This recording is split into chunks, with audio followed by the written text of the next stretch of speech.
নমস্কার সুপ্রিয় দর্শক বন্ধুরা, আপনাদেরকে আরও একবার স্বাগতম আমার ইউটিউব চ্যানেল ঘোষ ইনফরমারে।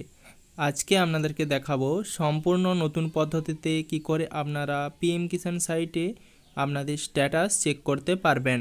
এর জন্য প্রথমে আপনাদেরকে যে কোনো ক্রোম ব্রাউজারে বা গুগলে সার্চ করতে হবে পিএম কিষাণ লিখে। এরপর আপনাদের সামনে একটা নতুন সাইট ওপেন হয়ে যাবে pmkisan.gov.in, যেখানে আপনাদেরকে ক্লিক করতে হবে। এরপর একটা নতুন পেজ ওপেন হয়ে যাবে, যেখানে আপনারা দেখতে পারবেন নানান রকমের অপশান রয়েছে, যেমন new farmer registration, EQIC, status of self registered farmer or CSC farmers, updation of self registered farmers, know your status, update mobile number, name correction as per Aadhaar, online refund etc এবং beneficiary লিস্টও আপনারা এখান থেকে check করতে পারবেন।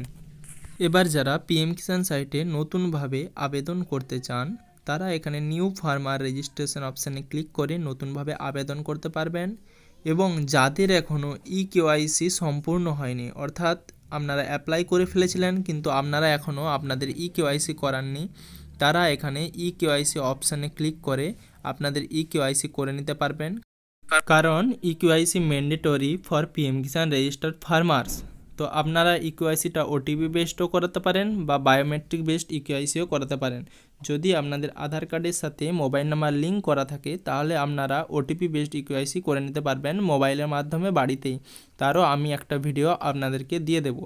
তো আপনারা এখানে know your স্ট্যাটাসে ক্লিক করবেন, যেহেতু আপনারা স্ট্যাটাস জানতে চান আপনাদের পিএম কিষাণ সাইটে আপনার অ্যাপ্লিকেশনের স্ট্যাটাস কী আছে, কিংবা আপনার পেমেন্ট কবে আসবে সেটার জন্য।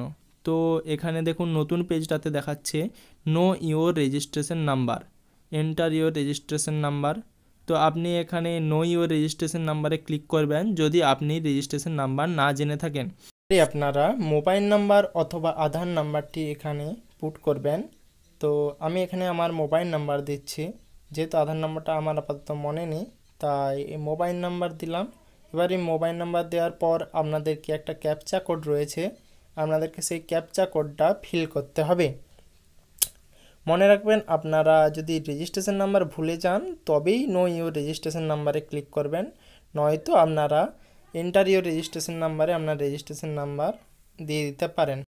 এরপর আপনারা গেট রিপোর্ট অপশানে ক্লিক করলে একটা ওটিপি আপনাদের রেজিস্টার্ড মোবাইল নাম্বারে সেন্ড হয়ে যাবে। তো আপনাদেরকে সেই রেজিস্টার্ড মোবাইল নাম্বারে সেন্ড হওয়া ওটিপিটা এখানে দিয়ে দিতে হবে। আমি এবারে আমার ওটিপিটা এখানে দিয়ে দিলাম। তো এরপরে আপনাকে গেট ডিটেলস অপশানে ক্লিক করতে হবে। ওটিপিটি দেওয়ার পর আপনি যদি গেট ডিটেলস অপশানে ক্লিক করেন, তাহলে এরকম একটা পেজ আপনার সামনে ওপেন হয়ে যাবে, যেখানে আপনার রেজিস্ট্রেশন নাম্বার এবং নেম, যে অ্যাপ্লিকেশন করেছেন তার নেমটা আপনারা দেখতে পাবেন। প্রথমেই আপনারা রেজিস্ট্রেশন নাম্বারটা কপি করে নেবেন বা স্ক্রিনশট করে নেবেন বা লিখেও নিতে পারেন। এরপর আপনারা ব্যাক করবেন এবং আবার পুনরায় নো ইয়োর স্ট্যাটাস অপশানে ক্লিক করবেন। তো এখানে এবারে আপনি আপনার রেজিস্ট্রেশন নাম্বারটা জেনে গিয়েছেন, রেজিস্ট্রেশন নাম্বারটা পেস্ট করবেন। আবার যে নতুন ক্যাপচা কোডটি রয়েছে সেটা আপনাকে ফিল করতে হবে।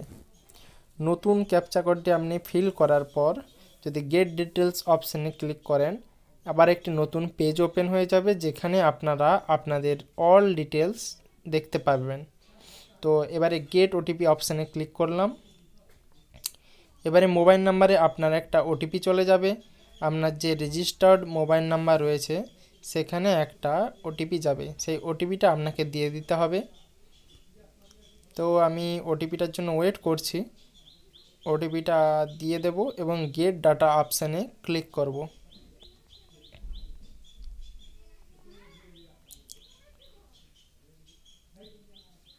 এবারে গেট ডাটা অপশানে ক্লিক করলে আপনার সমস্ত ডিটেলস চলে আসবে, যেমন পার্সোনাল ইনফরমেশান, আপনার date of registration, name of farmer, mobile number, address, সব কিছু চলে আসবে। লেটেস্ট ইনস্টলমেন্ট ডিটেলসও আপনি দেখতে পারবেন, যেমন এখানে দেখাচ্ছে এফটিও প্রসেসড, এখানে নো দেখাচ্ছে, মানে এখনও এফটিও প্রসেসড হয়নি। পেমেন্ট স্ট্যাটাসে দেখাচ্ছে waiting for approval by state, মানে স্টেট এখনও পেমেন্টটা অ্যাপ্রুভ করেনি, তাই এখানে waiting for approval by state দেখাচ্ছে। পেমেন্ট মোড আধার, আপনারা কিন্তু এখানে পেমেন্ট মোড আধার হতে হবে, মানে আপনাদের আধার নাম্বার ব্যাংকের সাথে লিঙ্ক হতে হবে। আর সবথেকে গুরুত্বপূর্ণ একটা জিনিস, এলিজিবিলিটি ক্রাইটেরিয়া। আপনাকে এলিজিবিলিটি ক্রাইটেরিয়া স্ট্যাটাস সব কিছুই পরিপূর্ণ হতে হবে, মানে আপনার ল্যান্ড সিটিং, আপনার ইকেওয়াইসি, আপনার ব্যাংকের সাথে আধার নাম্বার লিঙ্ক, এগুলো সব কিছু ঠিকঠাক থাকতে হবে, না হলে কিন্তু আপনারা টাকা পাবেন না। এই যে আমাদের পুরনো যে কিস্তি, মানে 8তম কিস্তি যেটা ঢুকেছিল, সেটা এফটিও প্রসেসড ইয়েস লেখা আছে, 8th ইনস্টলমেন্ট ডান লেখা আছে, আধার নাম্বার, পেমেন্ট মোড এবং কত তারিখে টাকাটা ক্রেডিটেড হয়েছে সেটা আপনারা দেখতে পেয়ে যাবেন।